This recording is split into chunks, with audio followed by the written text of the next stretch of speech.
History, Chapter 1, How, When and Where. Topic number 1, How important are dates? There was a time when historians were fascinated with dates. There were heated debates about the dates on which rulers were crowned or battles were fought. In the common sense notion, history was synonymous with dates. You may have heard people say, I find history boring because it is all about memorizing dates. Is such a conception true? यहाँ हम लोग को दिया है historians interested थे dates के बारे में ज्यादा, जैसे कि किसी राजा कब पैदा हुआ, कब उसने बैटल की, कब उसका क्राउन हुआ, राज्याभिषेक हुआ। तो इन सब के बारे में उन लोग डिबेट्स लड़ते थे, आर्ग्यूमेंट्स करते थे। हिस्ट्री का दूसरा मतलब डेट्स होता है, क्योंकि हिस्ट्री में हर एक चीज आपको देखिए डेट्स के हिसाब से देखते हैं। इस पीरियड से इस पीरियड तक ये हुआ, इस पीरियड से इस पीरियड तक ये हुआ, ऐसे हम लोग को हर चीज डेट्स के बारे में देते हैं। इसलिए ज्यादातर लोग सोचते हैं कि हिस्ट्री बहुत बोरिंग है। आप लोग भी यही सोचते हैं क्या? अभी प्रेजेंट डेज में हम लोग को एंशियंट टाइम में क्या हुआ है, क्या किए हैं, कोई भी कैसे टेक्नोलॉजी डेवलप हुआ है, ये सब हम लोग कुछ जानते नहीं है और कुछ जानना भी नहीं चाहते हैं। अगर कोई हमें बोलता है तो इन सब के बारे में हमें बहुत बोरिंग फील होता है। लेकिन अगर कोई सोचे टी स्टॉल में कोई टी पीते हुए कि ये टी पीना कब से शुरू हुआ होगा, कब से लीव से एक्सट्रैक्ट किए होंगे टी पाउडर, ये सब के बारे में सोचे तो हम लोग को एक क्यूरियस फीलिंग आएगा, जिससे हम लोग उसको जानने में ज्यादा इंटरेस्ट करेंगे। तो हमें और रेलवेज में और एक एग्जांपल है, रेलवेज में हम लोग रेलवे में जब जाते हैं ट्रेन्स में ट्रैवल करते समय रेलवे ट्रैक्स के बारे में, ये रेलवेज इंडिया में कब आए होंगे, इन सब के बारे में हम लोग जानना चाहते हैं। तो हमें और भी इंटरेस्टिंग लगता और भी हम लोग पढ़ने के लिए इसमें इंटरेस्टेड होते। यहाँ देखिए पेज नंबर 1 में figure 1 point, Brahmans offering shastras to Britain 40 piece to the first map produced by James Rennell 1782। James Rennell's ने फर्स्ट मैप इन्वेंशन कब किया था? 1782। ब्राह्मण्स ने उन्होंने हम लोग के शास्त्रास को ऑफर किए थे जेम्स रेनल को। An enthusiastic supporter of British conquest of Indian, Reynolds saw preparation of maps as essential to process of domination। कि उन्हें लगा था तभी कि प्रिपरेशन ऑफ मैप्स बहुत इम्पोर्टेंट है, हम लोग को जानना होगा कहाँ क्या है, कौन से एरिया तक है, कैसा है हम लोग का इंडिया। तो next we discuss about which dates means कौन से डेट्स में क्या हुआ होगा, हमें पर्टिकुलर कोई डेट नहीं पता है। जैसे कि एग्जाम्पल हम लोग का फर्स्ट गवर्नर जनरल है Warren Hastings and ended with the last विसरी लॉर्ड माउंटबेटन, उसके साथ एंड हुआ है। तो हमें इस बीच में बहुत सारे गवर्नर जनरल्स हुए, Hastings, Wellesley, Bentinck, Dalhousie, Canning, Lawrence, Lytton, Ripon, Curzon, Harding, Irving. It was a seemingly never-ending succession of Governor General and Viceroy। Means हम लोग ऐसे पढ़ते जाएंगे तो ये नेवर एंडिंग लग रहा है, मीन्स कभी भी खत्म नहीं होने वाला है। क्यों ऐसे हम लोग को क्यों लग रहा है? इन सब के बारे में हम लोग कभी सुने भी नहीं होंगे आज तक। तो हम लोग कभी इन सब के बारे में जानने की कोशिश भी नहीं किए हैं। इन्होंने कैसे अचीवमेंट्स किए हैं, हम लोग उनके पॉलिसीज इंडिया में कैसे अप्लाई किए हैं। It was as if there was nothing outside their lives that was important for us to know। हम लोग को ऐसा लगता ही नहीं है कि उन लोग के बारे में जानना हम लोग के लिए इम्पोर्टेंट है करके। The chronology of their lives marked the different chapters of the history of British India। उनके लीव्स में history of British India book में उनके लीव्स मीन्स उनके जीवन के बारे में बहुत important. Warren Hastings became the first governor general of India in 1773। India के पहले गवर्नर जनरल वॉरेन हेस्टिंग्स थे जो 1773 के ईयर में फर्स्ट गवर्नर जनरल बने। How do we periodize? Topic number 2, In 1817, James Mill, a Scottish economist and political philosopher, published a massive 3-volume A History of British India. In this, he divided Indian history into 3 periods. First one Hindu, second one Muslims, and third one British. This periodization came to be widely accepted. James मिल जो एक Scottish economist political philosopher थे, उन्होंने एक book publish किया जिसका नाम था history of British India. इसमें इंडियन हिस्ट्री को 3 भागों में डिवाइड किया गया है, पहला हिंदू, दूसरा Muslim and third one British. अभी Mill thought that all Asian societies were at a lower level of civilization than Europe. According to his telling of history, before the British came to India, Hindu and Muslim deposits ruled the country. Religious intolerance, caste taboos, and superstitious practices dominated.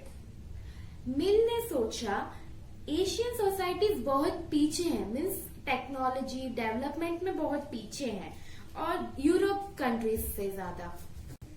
उनका सोचना ये था कि India में जब उन्होंने देखा तो इंडिया में 2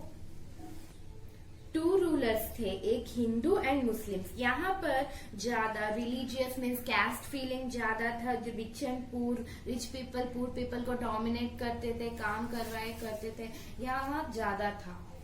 British rule Mill felt could civilize India.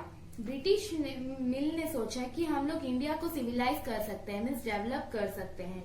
To do it was necessary to introduce European manner arts institutions and laws in India. इसको करने के लिए यूरोपियन के जो आर्ट्स है, प्रिंसिपल्स हैं, वहां के कंट्रीज के रूल्स यहाँ पर इंट्रोड्यूस करना, यहाँ पर लाना बहुत जरूरी था। Mill in fact suggested that the British should conquer all the territories in India to ensure the enlightenment and happiness of the Indian people. But India was not capable of progress without British help. India capable नहीं था, British help के बिना India को civilised होने में बहुत वक्त लग जाता था। उनको उतना पता नहीं चला, यहाँ पर उतना पता नहीं चला। हम लोग का ज्यादा कास्ट फीलिंग्स ये सब चलने के कारण हम लोग उतना डेवलप नहीं हो पाए। ब्रिटिश के आने की वजह से ही इंडिया डेवलप हुआ है। In any case, can we refer to any period of history as Hindu or Muslims did not a variety of faiths exist simultaneously in this period? Means अभी हम लोग क्लासिफिकेशन जो मिल ने किया था उसके हिसाब से हिंदू, मुस्लिम्स और ब्रिटिश, इसमें हम लोग का नए क्वेश्चन उठते थे। मुस्लिम्स ग्रेट है, हिंदू एंड मुस्लिम्स हम लोग अलग अलग से देखेंगे तो अभी बहुत ज्यादा झगड़ा हो रहा है हिंदू और मुस्लिम्स में। फिर आर्ग्यूमेंट्स होंगे, हिंदूज ग्रेट थे, मुस्लिम्स ग्रेट थे। तो इस पीरियडाइज को एक्सेप्टेबल करने के लिए बहुत प्रॉब्लम हुआ। इस पीरियडाइजेशन के बाद में और भी भेदभाव बढ़ गए, इसलिए इस पीरियडाइजेशन को एक्सेप्टेबल नहीं किया गया। दूसरा पीरियडाइज क्लासिफिकेशन हुआ, हिस्टोरियंस ने किया India ancient history, medieval history, modern history. 3 भागों में बांटा गया है। एंशियंट पुराना, मिडिवल मतलब मीडियम जो हिस्ट्री चला था, और मॉडर्न जो अभी हम लोग का चल रहा है। तो ये नेक्स्ट क्लासिफाइड हुआ था और इसको अभी हम लोग मानते हैं। अभी भी हम लोग का यही क्लासिफिकेशन हो रहा है। नेक्स्ट अभी हम लोग 3rd टॉपिक पढ़ेंगे, what is colonial. You will also come to know about the changes British rule brought about in values and taste, customs and practices. हम लोग के कंट्रीज में ब्रिटिश के आने के वजह से कितने चेंजेस आए हैं हम लोग को पता है। उन लोग के फूड के और उन लोग के कल्चरल और बहुत कुछ में हम लोग के कंट्रीज उन लोग के कंट्रीज के कल्चर्स को फॉलो करते हैं। ऐसा होता है। When the subjugation of one country by another country leads to this kind of political, economical, social and cultural changes, we refers to the process as colonization. Means यहाँ पर देखिए, कॉलोनाइजेशन मतलब क्या है, जब एक कंट्री दूसरे कंट्री पर लीड करके उन लोग की कंट्री की संस्कृति, सोशल और पॉलिटिक्स, इन सबको हम लोग की कंट्री फॉलो करती है, तो इस प्रोसेस को क्या कहते हैं, कॉलोनाइजेशन कहते हैं। Let us discuss about administration produces records. One important source is the official records of the British administration. British administration के लिए एक important source है official records रखना। Administration मतलब ruler, British rulers के लिए। The British believed that the act of writing was important. British का सोचना यह था कि राइटिंग उनके लिए बहुत इंपॉर्टेंट था। उनके जो प्रेजेंट में चल रहा है instructions, plans, policies, decisions, agreements, investigation, ये सब को क्लियरली रिटर्न अप करना उनके लिए बहुत इंपॉर्टेंट था। Once this was done, things could be clearly properly studied and debated. एक बार यह हो जाने के बाद हम लोग उसको प्रॉपरली पढ़ सकते हैं और डिबेट कर सकते हैं, डिबेट आर्ग्यूमेंट्स कर सकते हैं। This conviction produces N administration culture of memos, notings and reports. इसके लिए एक एडमिनिस्ट्रेशन कल्चर प्रोड्यूस होता है, रूरल कल्चर, जैसे कि हम लोग सभी एक जगह पे स्टोर करके रखते हैं, ध्यान से प्रिजर्व करके रखते हैं। इनके लिए कई ऑफिसर्स है, the village tehsildar, collectorate, commissioner office, provincial secretaries, the law courts, ये सब रिकॉर्ड्स अच्छे से रखने के लिए ये सब स्पेशलाइज्ड इंस्टीट्यूशंस भी है, आर्चिव्स एंड म्यूजियम्स। ये इनको सही तरीके से केयरफुली इतने सालों से प्रिजर्व करके रखने के लिए ये सभी बहुत इंपॉर्टेंट है।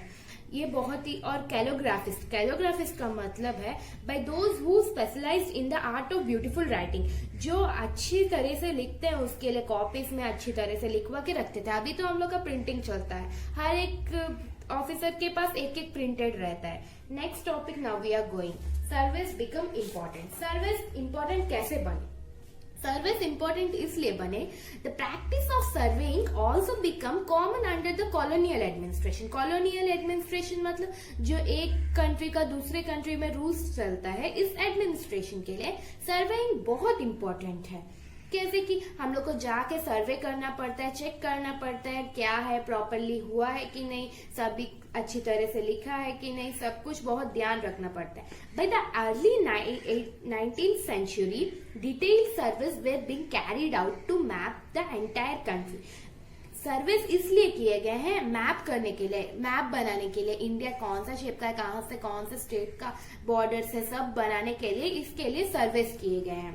इन the villages revenue surveys were conducted, revenue के लिए विलेज में सर्विस किए गए हैं। The effort was to know topography, the soil quality, the flora, the fauna, the local histories and the cropping pattern. Means villages में animals, plants और तभी का सॉइल, मिट्टी कैसा है, क्रॉपिंग पैटर्न कैसा है, वहां में उपजाऊ जमीन है कि नहीं, ये सब चेक करने के लिए सर्विस करते थे। सेंसस ऑपरेशन मतलब क्या है? एवरी 10 years में उन लोग एक चार्ट प्रिपेयर करते हैं जिसमें कि इंडिया में कितना पॉपुलेशन है, वो कौन कौन से कैस्ट के ज्यादा है, कौन कौन के ऑक्यूपेशन के ज्यादा है, रिलीजियस के ज्यादा है, ये सभी में एक परसेंटेज में उन लोग सभी पूरा इंडिया का पॉपुलेशन चेक करते हैं।